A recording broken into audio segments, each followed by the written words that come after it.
안녕하세요, 짤툰 작가 짤태식입니다. 총 7부작으로 진행됐던 세대갈 특집편이 많은 독자님들의 사랑과 성원 덕분에 성황리에 마무리됐습니다. 나름대로 최선을 다해서 저와 짐친 애니메이터들이 함께 준비했지만 아무래도 아쉬운 점도 분명히 있었는데요. 오늘 이 시간을 통해 세대갈 특집편에 관한 비하인드 스토리 그리고 궁금해하실 만한 내용들에 대해 정리해봤습니다. 자, 그럼 시작합니다. 세대갈 특집편의 비하인드 스토리 그 첫 번째, 세대갈 특집편은 원래 없을 예정이었다.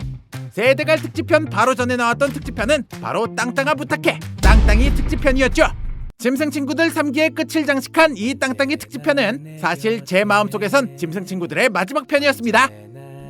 하지만 짐승 친구들을 여전히 기다리는 많은 독자님들이 계셨기 때문에 짐승 친구들을 완결시킬 수는 없었습니다.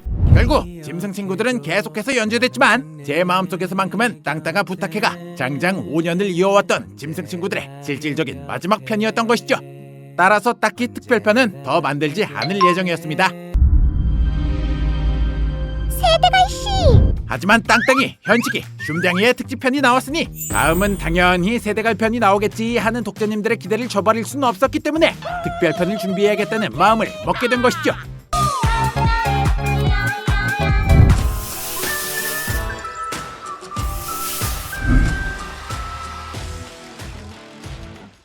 앞서 말씀드렸다시피 저는 땅땅아 부탁해가 제가 생각하는 짐승 친구들의 마지막 편이었습니다. 따라서 앞으로 이어질 스토리는 드래곤볼 작가인 토리야마 아키라 선생님의 제자들이 그 유지를 이어서 만든 드래곤볼 GT처럼 저보단 애니메이터들이 메인이 되어서 짐승 친구들을 이끌어 나가는 형태를 기대했었습니다. 그래서 세대갈 특집편 역시 제가 메인으로 쓰기보단 검수 정도만 하고 짐승 친구들 애니메이터 중 스토리에 재능이 있으신 분이 시놉시스를 쓰게 됐죠. 짐친 애니메이터 버전의 세대갈 특집편 스토리 역시 정말 재밌고 흥미로운 이야기였습니다만 시놉시스를 읽어보면서 제 마음속에서 갑자기 세대갈 특별편에 대한 열정이 불타기 시작했습니다. 지금도 재밌지만 조금 더 재밌어질 순 없을까? 그런 생각으로 저는 조금씩 스토리를 바꿔나가기 시작했고 지금의 세대갈 특집편이 탄생하게 된 것이죠. 물론 지금의 세대갈 특집편 역시 짐친 애니메이터와 함께 수차례의 회의를 통해 만들어졌습니다. 이전의 짐승 친구들은 그냥 제가 쓴 대본을 그대로 받아서 만들어졌다면 이번 세대갈 특집편은 애니메이터와 제가 함께 스토리에 참여했기 때문에 그 의미가 더욱 큰 것 같습니다. 세대갈 특집 비하인드 세 번째, 아기 세대갈은 사실 과거로 안 보내고 그냥 그대로 키우려고 했다. 제가 가장 처음으로 짰던 세대갈 특집편 스토리상으로는 세대갈이 죽은 뒤 아기 세대갈이 지구에 도착했을 때 아기 세대갈을 그냥 짐승 친구들이 데리고 키우는 설정으로 잡았습니다. 마치 마블 유니버스에서 그루트가 한번 죽었다가 아기로 다시 태어난 것처럼요. 하지만 이번 스토리는 앞서 말씀드렸듯이 애니메이터들과 함께 만들었고 이 결말에 대해 애니메이터들이 문제를 제기했습니다. 그렇게 해버리면 아기 세대갈은 우리가 알던 세대갈이 아니지 않냐고요. 확실히 일리 있는 말이었습니다. 정말 이번 세대갈 특집편을 끝으로 짐승 친구들을 완결시킬 게 아닌 이상 우리가 아는 세대갈을 다시 돌려놓는 게 가장 이상적이고 독자님들을 실망시키지 않을 방법이라고 판단했습니다. 따라서 아기 세대갈의 병을 치료한 뒤 짐승 친구들과 만났던 시점으로 다시 한번 타임워프를 시켰습니다. 아기 세대갈은 기존의 세대갈이 짐승 친구들과 함께한 추억들을 그대로 다시 겪고 자라면서 우리가 알던 세대갈로 자라며 끝나는 결말이 된 것이죠. 세대갈 특집편의 비하인드 스토리 그 네 번째, 세대갈이 외계인인 것은 사실 즉흥적으로 만들어진 설정이다. 첫 번째와 두 번째 비하인드 스토리를 통해서 대충 눈치채신 분들이 계실 수도 있고 이미 알고 계신 분들도 있을 겁니다. 세대갈이 외계인이란 설정은 사실 처음부터 치밀하게 계획되고 설계된 게 아니라 그냥 특집편 내야 돼서 만든 즉흥 설정입니다. 사실 제가 스토리를 짜는 스타일은 그다지 계획적이지 않습니다.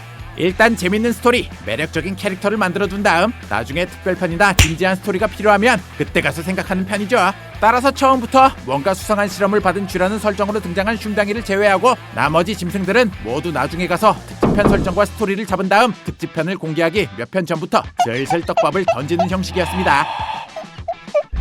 다만 세대갈의 경우는 짐승 친구들 특집편 중 가장 마지막으로 공개되는 특집편이었기 때문에 웬만큼 참신하고 스케일이 큰 설정이 아니고서는 독자님들을 만족시킬 수 없다고 판단했습니다.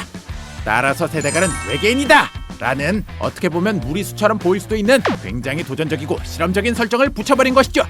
뭐 결과는 나쁘지 않았던 것 같고요.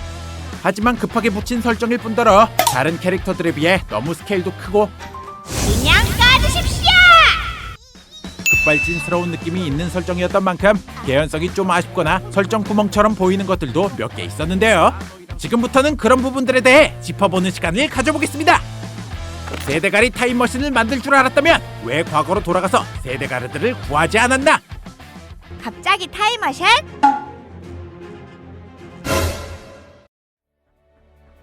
작중에서 세대갈은 짐승 친구들을 살리기 위해 자기가 타고 온 우주선을 개조해서 타임머신을 만들었습니다. 그리고 원래 짐승 친구들을 만났던 시점보다도 훨씬 더 과거로 돌아갔죠. 그럴 수 있었다면 차라리 아예 멸망하기 직전 세대가르드로 돌아가서 전염병 치료제를 만들고 고양뼈를 구할 수 있지 않았을까요? 사실 이건 불가능합니다. 세대갈이 타고 온 우주선을 개조해서 타임머신으로 만들긴 했지만 임시로 만든 일회용에 불과한 타임머신이었기 때문에 쓰자마자 고장나버렸다는 언급이 나오죠. 적당히 개조해서 타임머신으로 만드는 건 생각보다 간단했어요. 임시 개조였기 때문에 한 번 쓰자마자 박살나버렸지만요. 즉 세대갈은 과거로는 돌아갈 수 있었지만 그랬다간 우주선이 고장나버리기 때문에 세대가르드로는 돌아갈 수 없는 상황이었습니다. 뭐 엄청난 지능을 가지고 있어서 우주선을 새로 만들면 되지 않나 싶지만 재료가 없다던가 치료제를 만들 시간도 부족했다던가 하는 이유로 생각하고 넘어가자고요. 작중에서 수민이와 짐승 친구들은 적배가 방해 실수로 떨어뜨리고 간 포탈건을 얻게 됩니다. 이 포탈건은 어디로든 순간 이동할 수 있는 포탈을 여는 기능을 가진 엄청난 사기템인데요. 이 포탈건이 세대가를 구하는데 정말 중요한 역할을 했죠. 그런데 이런 댓글이 있었습니다. 포탈건이 있다면 그냥 세대갈이 있는 곳으로 워프하면 되는 거 아닌가? 언뜻 들어보면 맞는 이야기 같지만 그럴 수가 없는 몇 가지 이유가 있었습니다. 작중에서 포탈건의 특정 좌표를 입력해야만 그 장소로 갈 수 있다는 걸 알 수 있는 장면이 여러 번 나왔었는데요. 여기 무슨 버튼이 하나 있는데 이걸 누르는 건가? 애초에 수민이와 짐승 친구들은 포탈건 조작법을 모르기 때문에 포탈건에 이미 입력되어 있던 덕배네 우주선으로밖에 이동을 못했던 것이고요. 덕배 역시 세대갈이 있는 장소를 정확히 모르기 때문에 좌표 입력이 불가능했습니다. 씨발놈아! 네가 길을 모르면 어떡합니까? 말했잖아요! 이러한 이유 때문에 수민이와 짐승 친구들은 그 갖은 고생을 다해서 세대갈을 구해냈던 것이죠. 예? 덕배네 우주선은 우주경찰본부로 이동하는 과정에서 좌표가 변경됐을 텐데 어떻게 수민이와 짐승 친구들은 고정적으로 덕배네 우주선 내부로 포탈을 열 수 있었냐고요? 그건 대충 넘어가시죠. 김덕배와 외계인들은 분명히 지구 정복을 노리는 외계인이란 설정이었는데 사실 김덕배와 외계인들도 원래는 별다른 특별한 설정이 없는 평범한 지구 정복을 노리는 외계인이 맞았습니다. 김덕배가 분홍, 노랑 외계인을 각각 김과장, 박차장님이라고 부른 것도 원래는 우주경찰이란 설정이 아니었기 때문입니다.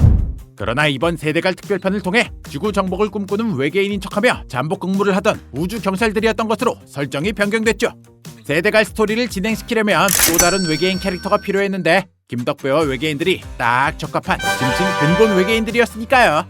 그 이전의 설정은 사실 잠복 근무 중이라 그러는 척 연기만 한 것이다로 대충 퉁칠 수 있을 것 같았고요. 직급명이 차장, 과장인 건 외계 우주경찰이라 직급명이 지구랑 다른 거다라고 대충 넘어가려고 했죠. 다만 뒤늦게 문제를 하나 찾았는데 바로 착한 짐승 중후군 편이었습니다. 저는 김덕배와 외계인이 나왔던 편이 외계인 편과 승객 편, 유명이 된 짐승 친구들 편 이렇게 세 편이 다인 줄 알았어요.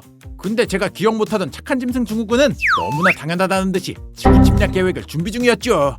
아무리 지구 정복을 꿈꾸는 외계인인 척하면서 잠복 근무 중인 우주경찰이라도 자기네끼리 저런 대화, 행동을 하는 건 분명히 너무 부자연스럽고 설정 오류나 다름없었습니다. 그래서 우주경찰청장과 박동팔이 대화를 나누는 장면에서 청장이 저희 팀이 각종 기계로 지구에 민폐를 끼치고 있지 않냐고 언급하고 거기에 박동팔이 완벽한 잠복 근무를 위해서는 메소드 연기가 필요했다고 대답함으로써 왜 이들이 착한 짐승 중후군 편에서 그런 짓을 저질렀는지 설명해보려고 노력은 했습니다만 귀여운 설정 오류로 봐주시길 바랍니다. 우주경찰들이 너무 허술하지 않나? 이번 세대갈 특집편에 등장하는 우주경찰들은 우주 범죄자를 잡으러 다니는 우주급 스케일을 가진 집단임에도 불구하고 가만히 생각해보면 너무 허술하고 허접한 면이 많습니다. 일단 지구인 하나와 동물 4마리가 지구의 웬만한 도시급으로 거대한 우주함선을 무력화시켰다는 점부터 어처구니 없을 만큼 허술한데요. 사실 이건 짐승 친구들이 세대가를 구하는 스토리로 가야 했기 때문에 어쩔 수 없이 우주경찰들을 좀 너프시킬 수밖에 없었습니다. 다만 쿠키 영상에서 짐승 친구들의 작전에 당하지 않은 청장이 복수를 다짐하는 모습을 통해 짐승 친구들에 대한 우주경찰의 반경 역시 예고됐죠. 예? 흉장이 특집편의 JJ 제약 회장처럼 떡밥만 깔고 안 나오는 거 아니냐고요?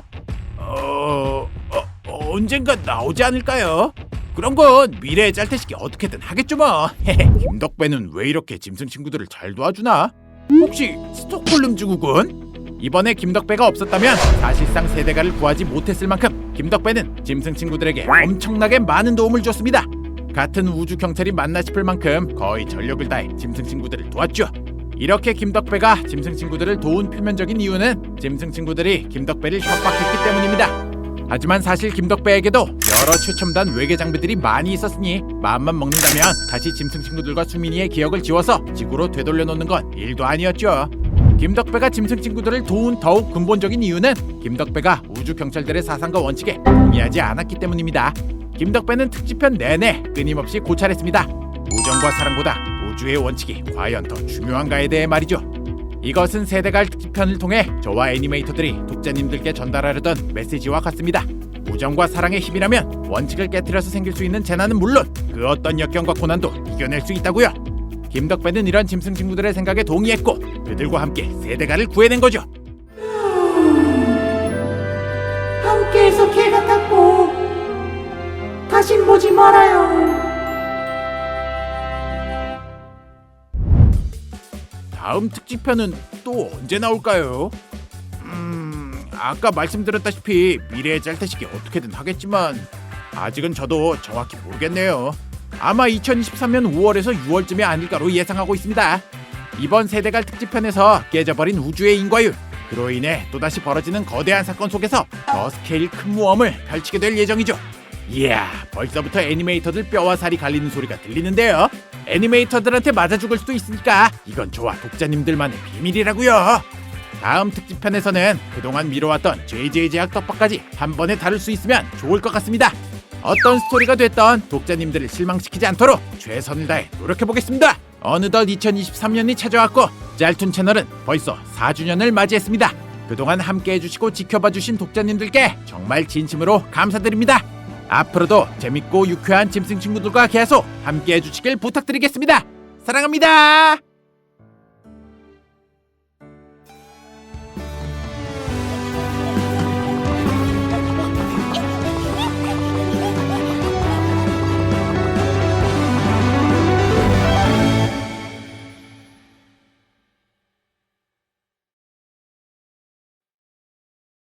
먹었어요.